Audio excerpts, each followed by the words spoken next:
가상화된 통합주변사입니다. 집행의 부인을 공부하고 있습니다. 네, 두 번째 케이스입니다. 주식회사 성창 F&D 사건이라고 합니다. 2009년 12월 1일 피고가 위 회사에 분양대금 반환 청구 소송을 제기하여 2011년 8월 23일 승소했습니다. 회사가 항소하여 피고에게 1억 7,200만 원 및 지연이자를 지급하라는 취지의 조정이 성립되었습니다. 위 회사 소유 부동산에 대한 가압류 집행 및 아래 표와 같이 2015년 4월 30일 10만, 100만, 1000만, 11억 3천만 원 정도가 해방공탁이 이루어졌습니다. 시운영협의회 부동산 가압류 해방공탁금 1억 9천, D 2억 5천, E 6억 8천. 해방공탁이라는 건 가압류 전액을 공탁을 하고 그 가압류 자체를 말소하는 것을 해방공탁이라고 하죠. 피고는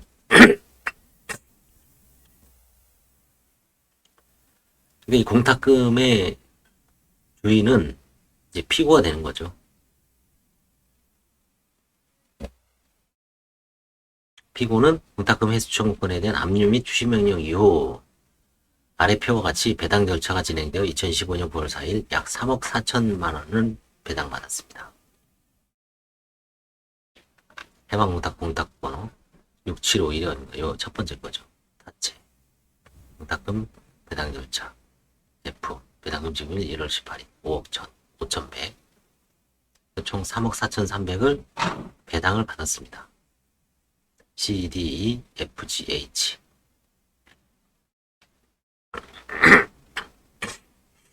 그러던 중 채권자 중 한 명이 2016년 2월 5일 서울중앙지방부 2016 회합 3으로 위 회사에 대한 회생 절차 개시 신청을 하였습니다. 회생은 채권자도 할 수 있죠. 파산도 마찬가지입니다.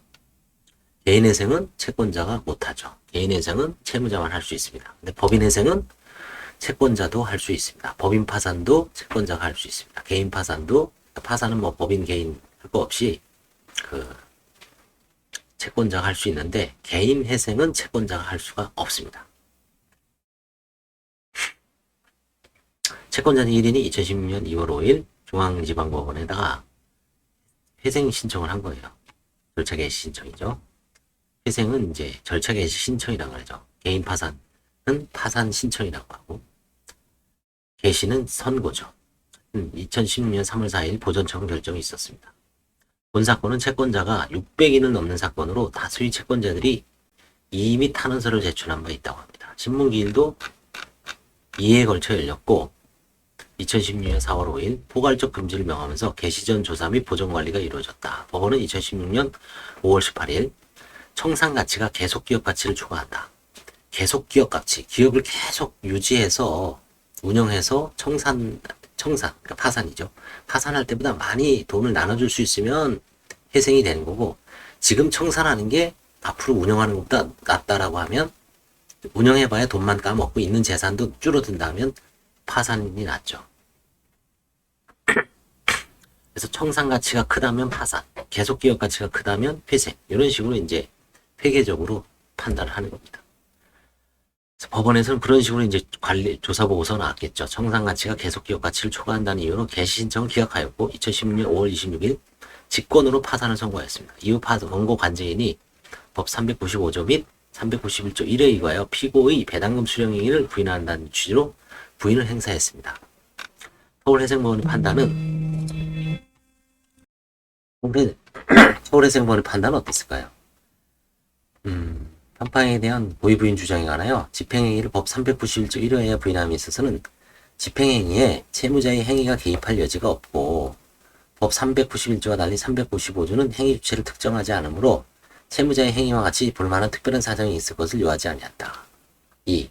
행위 주체의 점을 제외하고 법 391조 각호 중 어느 하나에 해당하는 요건을 갖춰야 할 것이므로 이로에 의한 이른바 고의부인의 경우에는 집행행위로 인하여 파산채권자를 해야 하는 등의 요건이 충족되어야 하고 해이성이 있어야 얘기죠. 2. 고의부인에는 특정한 채권자에 대한 변제나 담보의 제공과 같이 그 행위가 채무자의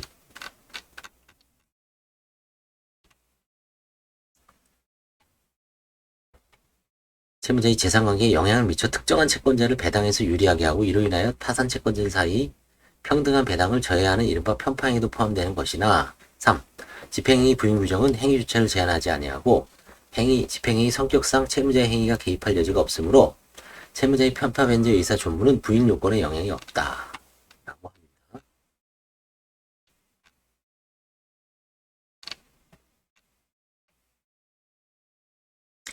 상급심의 판단. 서울고등법원은 서울고등법원 원고의 주장에 대해 아래와 같이 판시한 바 원고 주장과 서울고등법원의 판단을 제도하면 다음과 같습니다.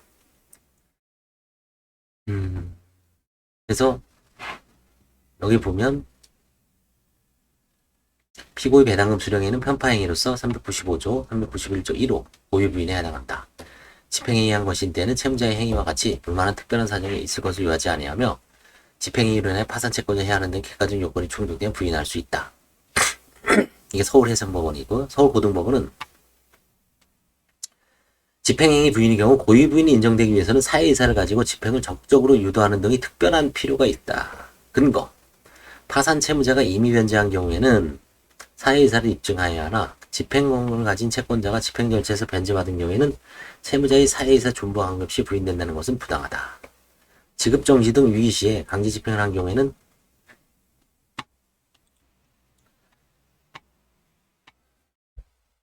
파산 채무자가 이미 변제한 경우에는 관제인이 사회이사를 입증하는데 집행권을 가진 채권자가 강제 집행 절차에서 변제받은 경우에는 채무자의 사회이사 존부와 관계없이 부인된다는 것은 부당하다. 두 번째, 지급정지 등 위기 시에 강제 집행을 한 경우에는 본지행위에 대한 위기 부인에 해당하여 사행의 요건 및 수익자가 행위 당시 지급정지 등의 사실을 알고 있었을 것이 요구되는데 오히려 지급정지 등의 사유가 없는 시점에 채권자가 강제 집행하여 고의 부인을 이유로 할 경우 사행 요건만 충족만으로 부인이 되는 것은 부당하다. 주의적 주장. 예비적 주장. 2016년 1월 8일자 두 건의 배당금 수령에는 개시 신청이 이전 60일 이내의 행위로서 395조, 391조 3호다. 2015년 9월 4일자 배당금 수령 행위는 편파 행위로서 채무자의 행위와 같이 볼만한 특별한 사정이 있어 395조, 391조 1호다. 예비적 이 사건 배당금 지급은 서울고등은 이 사건 배당금 지급은 당선사에 성립된 조정서에 따라 법이 정한 절차에 따라 진행된 것으로 채무자의 의무에 속하지 아니하거나 그 방법 또는 시기가 채무자의 의무에 속하지 아니하는 것이라고 보기 어렵다. 다음에 요건 고의부인의 판단. 서울해상법원하고 서울고등법원하고 완전히 반대되는 판단을 한 거죠. 서울고등법원에서는 그렇게 이제 추심을 해간 게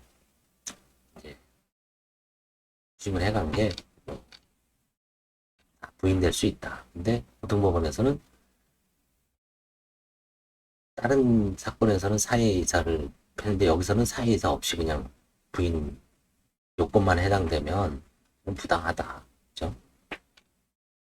너무 쉽게 인정해 주는 건 아니냐. 이거는 이제 사실 아까 앞서 얘기했지만 법문 395조 후단이 이제 문제죠. 그게 채무자의 행위냐 아니면 판례는 이제 대법원 판례에 따른 것 같아요. 서울고등법원은. 보겠습니다. 집행위 부인 규정이 적용 최소화를 위한 제언. 현행법의 문헌의 불확실성에도 불구하고 판례는 확고하게 그 기준을 확립하여 가고 있다. 또한 그 결과에 있어도 주의부의 부인과 관련부들 비교하여 크게 모순된 것이라고 보기는 어렵다. 고의 부인의 경우 채무자의 가공행위를 요하고 편파행위의 경우 채무자 측이 주관적 요건을 요하지 않는 입장은 상당히 폭넓게 인정되고 있는 것으로 보인다. 그러나 구체적인 적용에 있어서는 거래 안정과의 관계에서 그 적용을 명백히 하려는 노력이 필요하다고 생각한다. 지급정지 개념의 엄격한 적용. 위기부인 규정은 지급정지라는 개념을 축으로 규정되어 있는 바 지급정지 상태에 있는지 여부는 엄격히 판단하여야 한다. 지급정지에 완화된 기준을 적용할 경우 채무자의 단순한 이행지체나 이행거절을 지급정지로 인식하게 할 위험이 있다. 지급정지란 변제자의 결핍으로 인하여 변제기가 도래한 채무를 일반적 계속적으로 변제하는 것이 불가능함을 명시적, 묵시적으로 외부에 표시하는 것. 이제 파산 요건하고 똑같죠. 지급불능의 대외적 선언 내지 이러한 표시가 있었다고 할 수 있는 채무자의 행위를 요하는 개념이다. 이러한 행위를 전제로 이에 대한 채권자의 선악을 논하여야 할 것인 바 채무자의 행위가 없음에도 지급정지를 인정할 수는 없는 것이다. 채무자의 행위가 있어야 돼 지급정지를 인정할 수 있는 것이다. 볼 수 있죠. 나아가 구체적인 판단 과정에서 대외적으로 채권자들이 인지하기 어려운 내부적인 사정을 사후적 평가의 문제로 환원하여서도 아니된다. 가령 일전 시점에서 변제기가 도래한 채권에 비하여 자산이 부족하였다는 조사보고서의 기재는 재무 상태에 대한 사후적인 서술로서는 의미가 있을지 모르나 지급불능의 대외적 선언으로 볼 수는 없다. 보통 채무자들은 자신이 재무 현황을 묵비하는 것이 일반적이고 법문상으로 지급정지와 회생절차 개시 신청을 병렬적으로 규정하고 있는 것은 회생절차 개시 신청이 지급정지 대외적 표시라고 할 수 있기 때문이며 개개의 채권자가 채무자에서의 내부 사정을 알았는지 여부를 문제 삼는 것이 아니라 객관적 사실이 문제로서 회생절차 개시 신청에 준하는 채무자에 의한 대외적 행위가 있어야 하며 이를 채권자가 인식했어야 하는 것이다.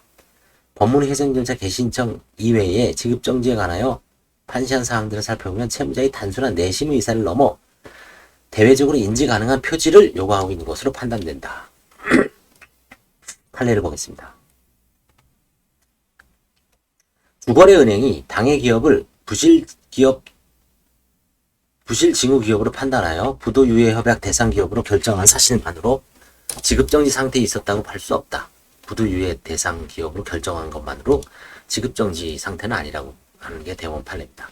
은행이나 어음교사로부터 당자거래 정지 처분을 받았다면 특별한 사정이 없는 한 지급정지겠죠. 옛날에 뭐 경제신문에 부도, 어음, 당자거래 이런 거 다 공시가 되죠. 지급정지 또는 그 파산 선고 내지 파산 절차 직결되는 즉 상당 인강이 있는 범위 내의 지급정지 상태 또는 그에 준하는 위기 상태로 한정하여 해석함이 상당하고 이와 달리 선행 화의 절차의 종료 여부나 그 진행 기간 내지 경과 등을 고려하지 않은 채 아무런 제한 없이 종전이 화의 개시 원인이 된 선행 지급정지 상태 또는 그에 준하는 위기 상태를 지급정지로 보는 것은 부인권 행사의 대상을 지나치게 확대하여 거래 안전을 해야 할 수도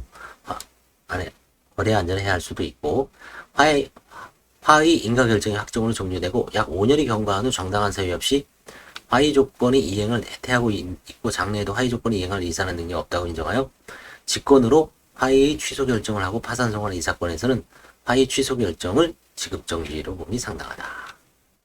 대주주겸 회장으로 있는 주식회사 동아상호신용금고로부터 거액의 불법 출자 대출을 받는 등으로 인하여 채무 초과 상태에 빠진 상태에서 동아금고의 정상적 영업마저 불가능한 상황에서 직면하자 해외로 도피하여 버렸던 것이므로 이러한 해외 도피는 일반적 계속적으로 그 채무 변제를 거절하겠다는 의사를 묵시적으로 표시한 행위로서 지급정지로 보기에 충분하다. 지금도 해외에서 쌍방울 어떤가? 쌍방울 대표, 전 대표, 현 대표 잡혔다 그랬죠. 대구에서. 이 파산하고 가는 건 없지만 이제 그렇게 해외로 부도난 기업에서 부도인지 아닌지도 애매한 상황에서 기업주가 회장이나 아니면 실질 오너가 해외로 도피했다는 것은 지급정지라고 보기에 충분하다라고 이미 2007년도에 설치했네요. 채무자의 대리인 변호사가 채권자 일반에 대해 도산 신청 관련된 유임 사실, 채무자 등에 대한 추심 자제 요청을 고지한 행위는 지급정지에 해당한다. 저 변호사도 신중해야 되겠네요. 이걸 유임받아서 이제 뭐 내용 증명을 보내거나 아니면 설명회를 가져서 우리 제가 도산 신청 유임받았습니다. 곧 뭐 어떤 행위가 제발 추심을 자제해 주십시오라고 고지하는 행위는 지급정지에 해당한다고 판시했습니다. 채무자가 채무정리 방법 등에 관하여 변호사와 상담하고 파산 신청 방침을 정한 것은 내부적으로 지급정지 방침을 정한 것에 그쳐 채무의 지급을 할 수 없는 취지를 외부에 표시는 행위를 해야 한다고 볼 수 없다. 내부적인 거죠. 상담만 하고 와서 변호사하고 의논한 다음에 파산 가자. 대외적으로 표시 안 됐다는 거죠.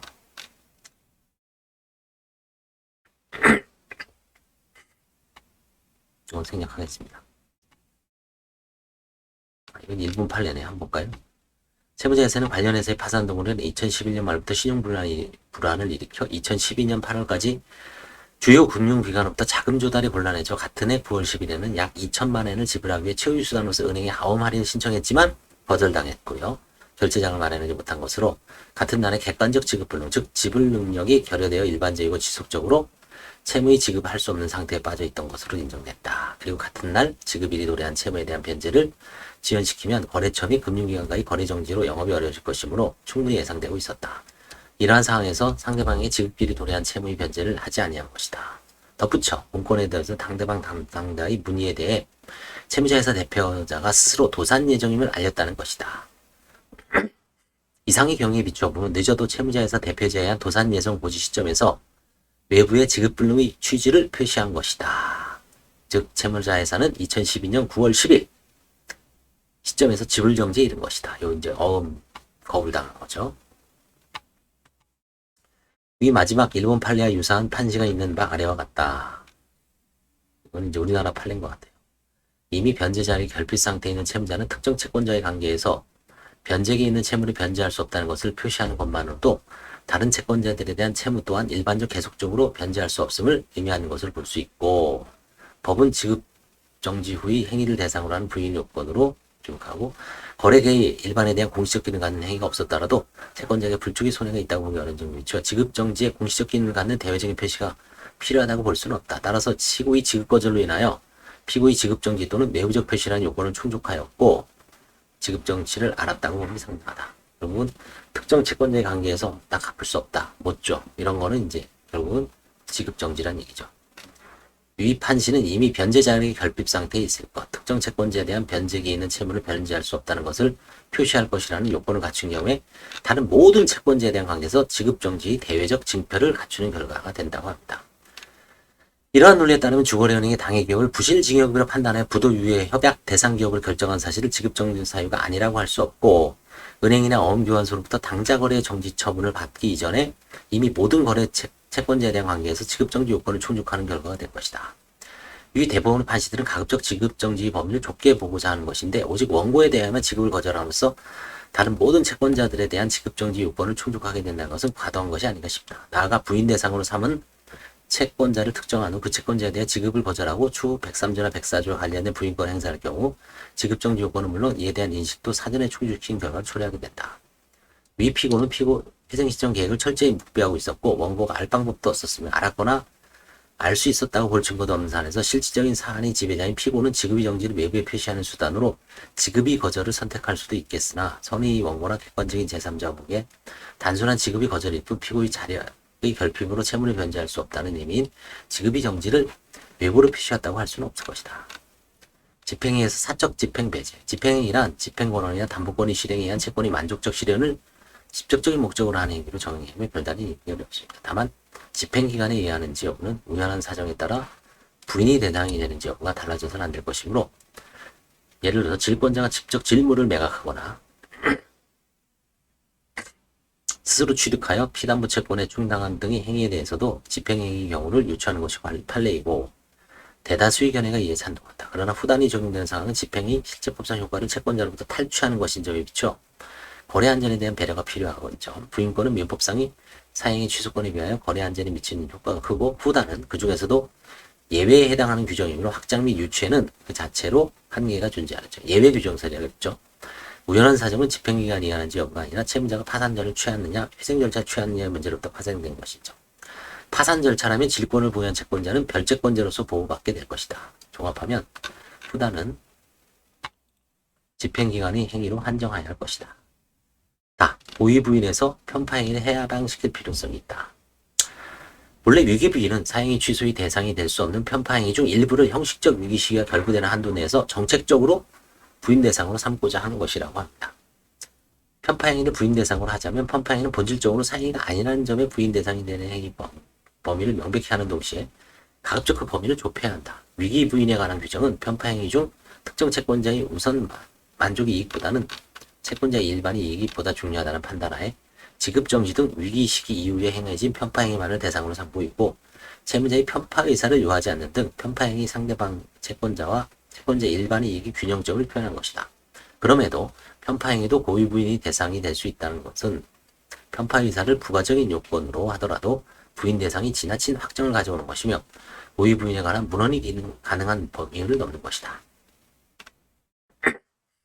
위 성창 F&D 사건에서 서울고등법원은 배당금 지급은 당사자 사이에 성립된 조정조사에 따라 법이 정한 절차에 따라 진행된 것으로서 채무자의 의무에 속하지 아니하거나 그 방법 또는 시기가 채무자의 의무에 속하지 아니한 것이라고 보기 어렵다는 취지로 3호가 아니라 2호를 적용하였습니다. 2호와 3호는 모두 행위를 전제로 하는 것이고 전자는 의무 있는 행위, 후자는 의무가 없거나 방법 또는 시기가 의무에 해당하지 아니할 경우 2호에 비하여 적용면을 넓히는 규정이죠.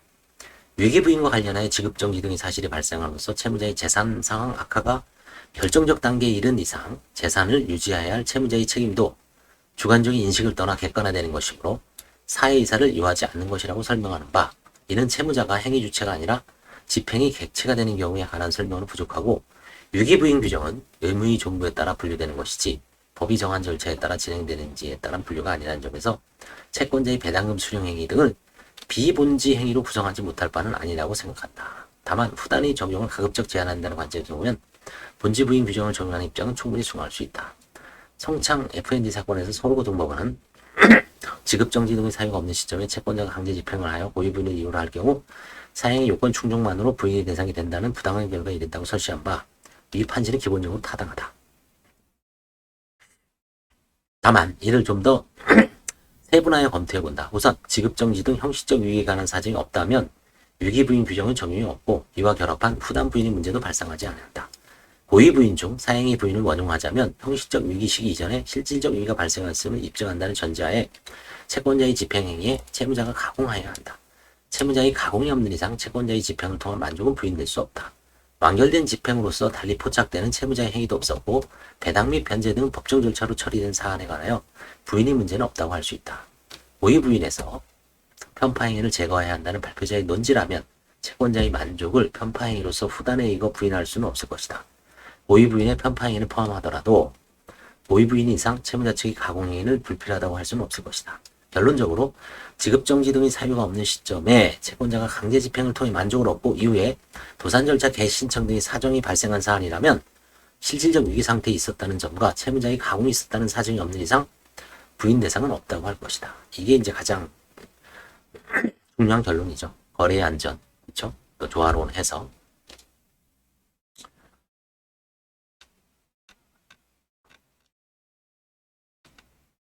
여론. 채권자가 집행을 통해 만족을 얻었다라도 도산 절차가 진행되지 않았다면 후속의 법률 문제에 발생하지 않은 사안에 대하여 도산 절차가 진행되었다는 이유로 다시 이를 반환하도록 하는 것은 평온하게 종결된 사안을 새로이 분쟁하는 것인데, 이러한 입장이 반드시 타당하다고 할 수 없다. 독일에서 법적 행위 강요나 채권을 이런 무골 초과에 있는 조금하다. 그래서 이제 최종 결론은 집행행위 부인 규정은 실제 해석과 적용에 있어 많은 어려움을 가져다 준다. 본고는 그 원인이 여러 부인을 닫고 있는 바 100조 392조 후단과 연동시키려는 사고, 고의 부인 속에 편파행위 부인을 포함시키는 판례 이론, 법적 효과의 측면인 후단 집행행위 부인을 행위와 연동시키려는 사고 등이 기한다고 생각한다. 채권자가 행한 집행행위 효과라는 측면은 채무자의 행위라는 요건과는 상당히 거리가 있고, 편파행위는 사행위와 거리가 있다고 생각한다. 본고는 이러한 관점을 견지하였다. 후단의 적용 범위를 가급적 좁혀보고자 나름대로 노력했으나 해석론으로서는 한계가 있음을 새삼하였다. 그래서 결국 이제 입법론으로 명확하게 하는 게 입법론이죠. 그래서 이 성창 FND 사건, 이거는 이제 결국 부인권 행사는 고등법원에서 이제 꺾은 것 같습니다. 감사합니다.